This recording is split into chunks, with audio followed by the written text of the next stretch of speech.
Hello. Hello. Would you like to introduce yourself? My name is Michelle Wachtfogel. Okay, very good.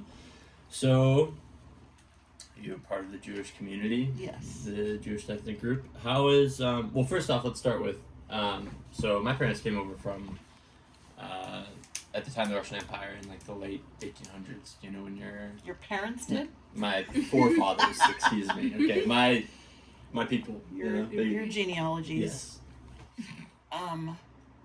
I'm German, Russian, Polish, and American. Word. Um, It's classic. It's like all of them. well, now I have to open Ancestry.com. My dad's parents. Okay. My grandma. His mom was from Russia Mm-hmm. or Germany, depending on where the borders were. Right. I want to say Belarus, but I'm not going to because that's wrong. That's Fair something else. It's something else. So she's from there. She came over when she was 18 on a boat and almost got turned back because there's something wrong with her fingernail. Oh, very good. Yeah, and I don't know how she didn't get sent back. Mm-hmm. His father, my dad's father, I think was from Poland. Yeah, he was from Poland. And maybe he left there at 10 years old or 1900 or no, way before that. Mm-hmm. He went back and forth between Jerusalem and Poland. He is from a line of rabbis. Very good. He studied to be a rabbi, Mm-hmm. but he got. This is your dad? This is my dad's dad. Your dad's dad. Okay.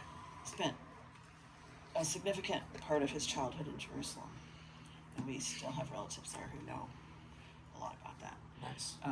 But he got mad at God for some reason. As you do. Yeah, and decided he didn't want to be a rabbi. And so they weren't very religious. Mm-hmm. But they live in Jerusalem. He did. Mm-hmm. I found him on two ship manifests from Jerusalem to the U.S. Or one from there and one from Poland, or all three. Nice. I can't find him anymore. Very good. So that's them. He obviously ended up in New York. Mm-hmm. I don't know when. And so they're both Jewish. Mm-hmm. They're both Jewish. My mom's mom, I always thought was from Poland. Mm-hmm. But it's possible she was from Russia, but I don't know, maybe Poland. My mom's dad was born in the U.S.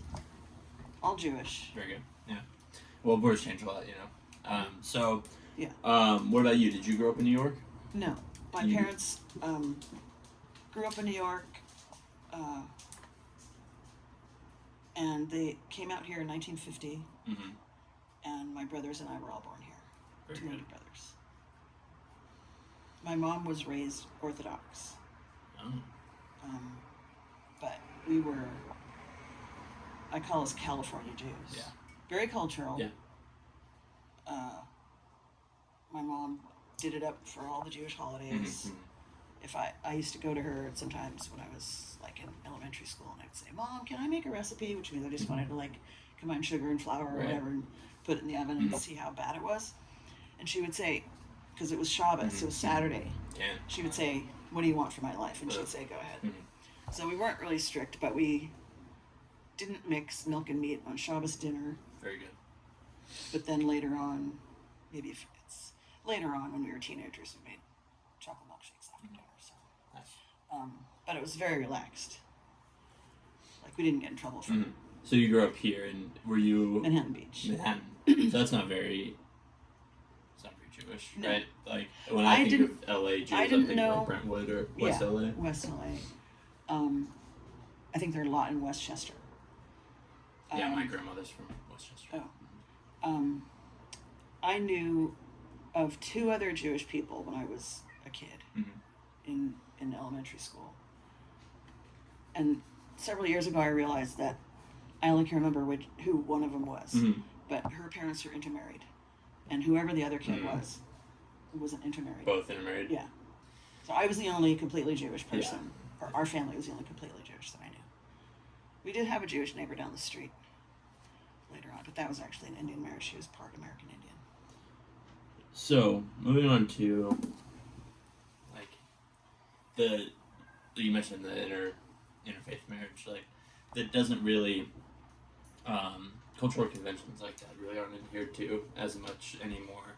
What do you mean? Cultural conventions? Well, like, with us, the only,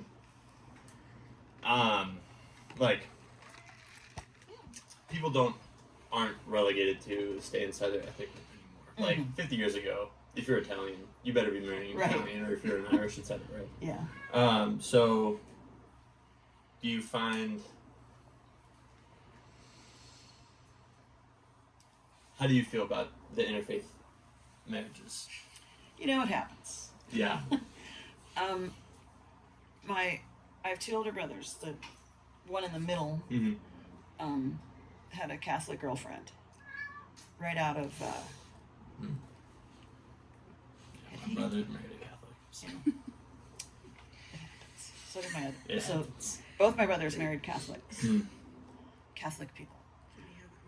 The one, Matthew, Michael's oldest, Matthew, is the middle. He's the one who started it. They got married when he was, I think, 22. She was 21. My dad's dad was more religious, I found out at that time, than there was ever an inkling of. He got really upset about when they were planning the wedding. My sister-in-law, that sister-in-law is very Catholic. They were going to have mass. She had to have a mass. There was all this talk about fine, but no mass.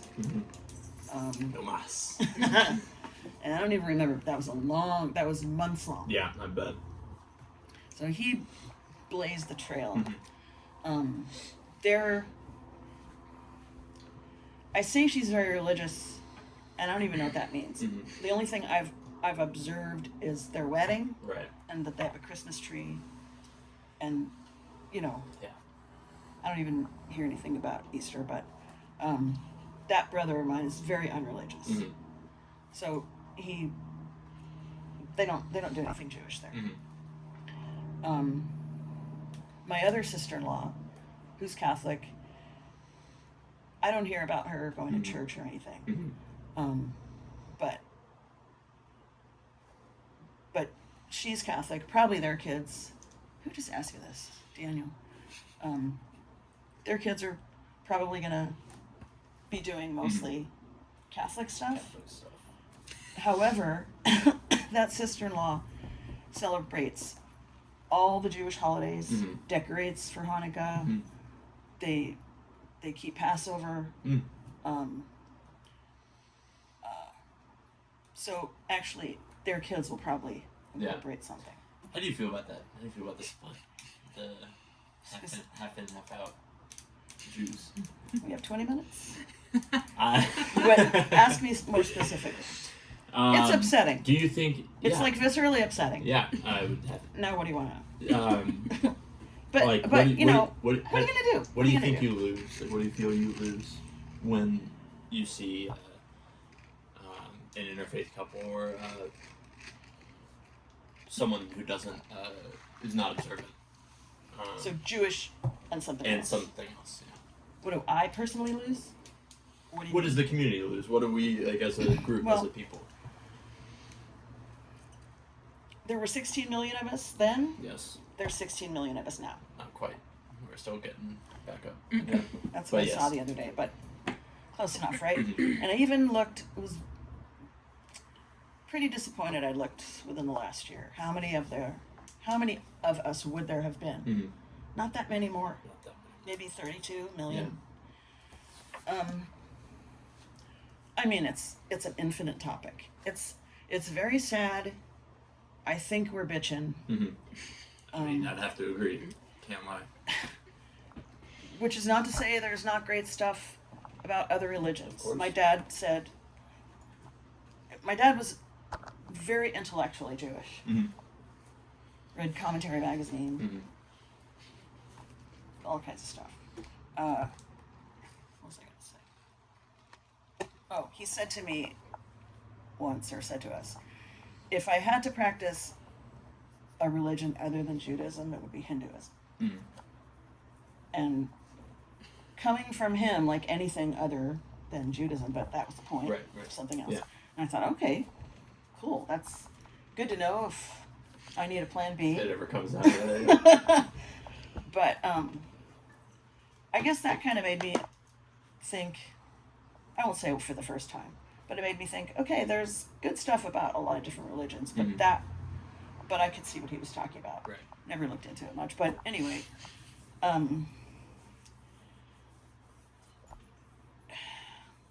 was going to say we need to keep Judaism alive. And do we? I don't know. It's going to fizzle out. Yeah. And it's really screwed. But there are a lot of people like that my kids went to Hebrew school with. They're totally into it. Yeah. And totally into being Jews. What? I wouldn't agree, but okay. There are some. I'm not saying all of them. We'll hear from her later. Yeah. Certainly. But I mean, I know a lot of them. Like Andrew Skolnick is a Jewish camp counselor. Mm-hmm. He's Peter's age. He's a friend of Peter's. Anyway, it's like with Yiddish. Mm-hmm. My dad spoke no English, only Yiddish until he was 3. Mm. Didn't teach us Yiddish. He spoke Yiddish sometimes. Mm-hmm. Maybe it was Nina who I was